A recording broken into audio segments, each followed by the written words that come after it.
Hello, my name is Mark Anderson from Fresno State University in MBA 214, and my topic is segmentation and positioning. The book defines market segmentation into two well-defined slices. Segments consist of a group of customers who share a similar set of needs and wants. The marketer's task is to identify the appropriate number and nature of market segments and decide which ones to target. There are two broad groups of variables to segment consumer markets into. The first is descriptive characteristics, which entail geographic, demographic, and psychographic. Geographic is where companies focus on customers' actual locations, tailoring the strategy to local customer groups.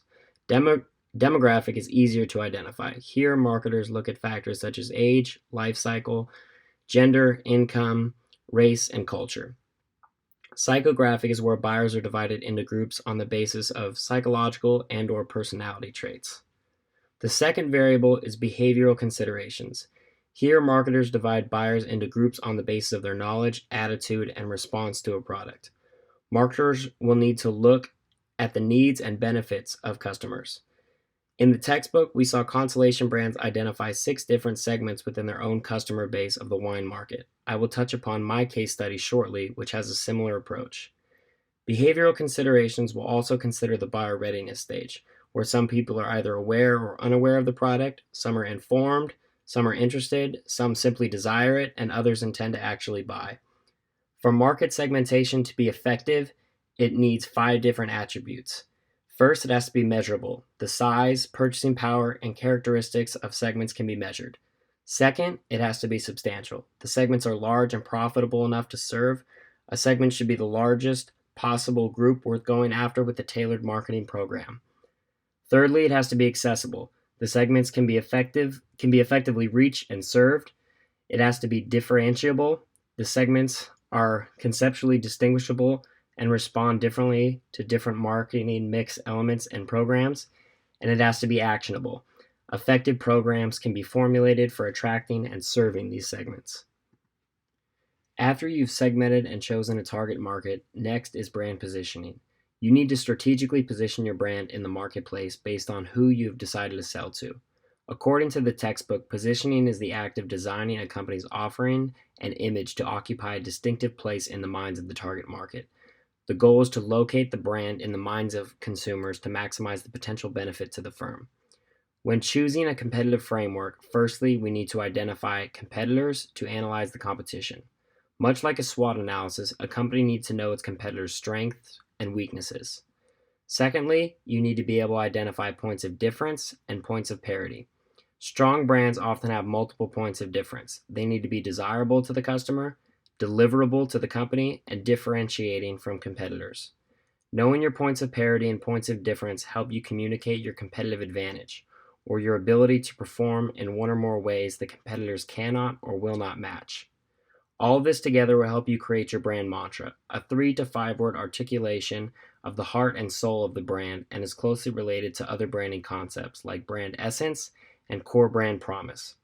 Its purpose is to ensure that all employees within the organization and all external marketing partners understand what the brand is most fundamentally to represent with consumers so they can adjust their actions accordingly. It should communicate, simplify, and inspire. The article I chose for my presentation focused on segmentation. It was titled Smarter Segmentation for Your Sales Force. The article put a spotlight on Hillrom, a medical sales device company founded and headquartered in 1929 in Batesville, Indiana.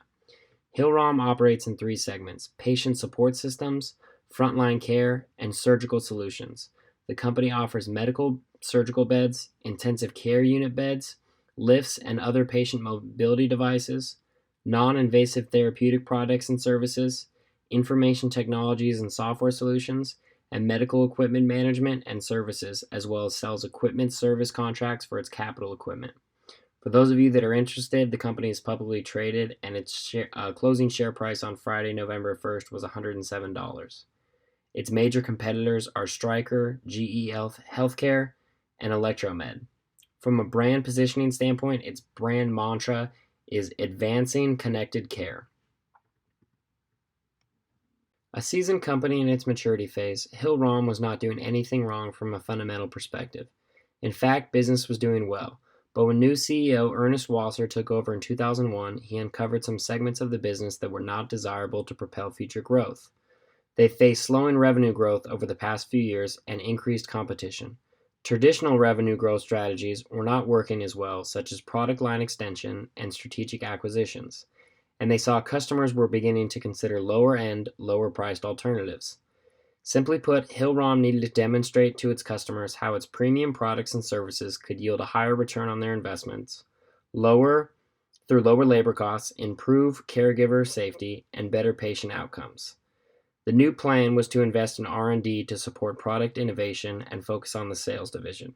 Senior managers set a goal of reducing the overall cost of sales by 2 percentage points within 2 years.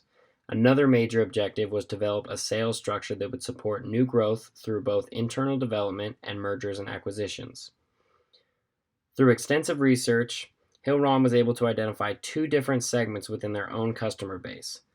Some customers were willing and able to invest in the latest technology and services, while others valued the standard quote-unquote good enough products.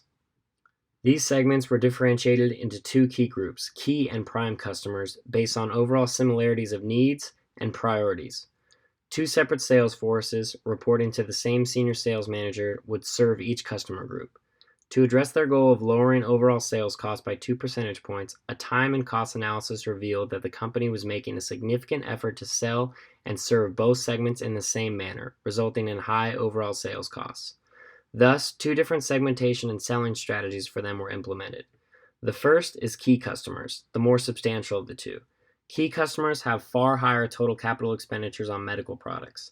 They buy more high-end equipment. They replace this equipment on average 40% sooner than prime customers do, and they not only buy equipment more frequently, but they're also more likely to seek out in-depth, customized consultation. They're looking for comprehensive solutions to their problems, and they tend to view purchases as investments. The second were called prime customers because of their greater cost pressures. They're generally more concerned about getting the features and functions they need for the best possible price. While they still value Hillrom's reputation, support, and industry expertise, they're less likely to be able to afford high-end products and services. They tend to buy individual products rather than whole systems, and fulfillment time and responsiveness are often more critical for prime customers, as they often wait to make purchases until the need is urgent. The sales force historically had basically been treating all customers the same way and had been trying to sell prime customers a level of service and innovation they did not need, nor value, nor could afford, hurting the bottom line of themselves and their customers. To ensure these new segments were actionable and accessible, the company did an internal analysis on the best method to sell to key and prime customers. Hillrom ultimately decided on an in-house approach to restructure the hierarchy of how they communicated with their 2 segments. Firstly, key customers would be attended to by a single Hillrom account manager with their own team, replacing the previous approach where multiple specialty sales forces called on different people within the same hospital, selling individual products without communication. With this new structure, the account manager and their team were able to work with a customer in the Southwest for over a year on many aspects of design, product configuration, and healthcare protocols to create a new type of hospital room that adapts to the acuity level of the patient, allowing the patients to remain in the room and be cared for by one set of nurses, streamlining their process. Selling a high-end customized product such as this would have been extremely difficult under the old sales structure. Additionally, with more time to focus on the value proposition, Hillrom was able to introduce the total care bed, which changed the way patients transferred into a sitting position, making it easier on care providers. Through tracking improvements with data analysis tools, it was shown that during the first year of the agreement, the hospital reduced the cost of patient handling injuries by almost $1 million, with a greater reduction in costs in the second year. Secondly, prime customers would have a territory manager, and a territory therapy specialist would represent Hillrom to these customers, backed by a field support team. A small group of sales managers would be responsible for overseeing the revenue of all products and both sales forces. This would address a past problem of overlapping sales coverage within a given customer site and would help eliminate some of the conflicts resulting from such overlap. This allowed Hillrom to service these customers more quickly, a key concern for prime customers. In conclusion, Hill-Rom, a mature company looking to improve on its top and bottom line results, looked at its competition and its customer base and actively sought permanent long-term solutions for growth. Through segmentation, they were able to identify two different customer groups that they serviced, separating them by both behavioral considerations and descriptive characteristics, and then address them through the 5 segment criteria as the groups were measurable, substantial, accessible, differentiable, and actionable. Their changes were a success as revenue per employee increased 11% from 2001 to 2003. Overall customer satisfaction increased 6 percentage points from 2001 to 2002, and sales costs lowered by 1% in the first year of the implementation of their changes.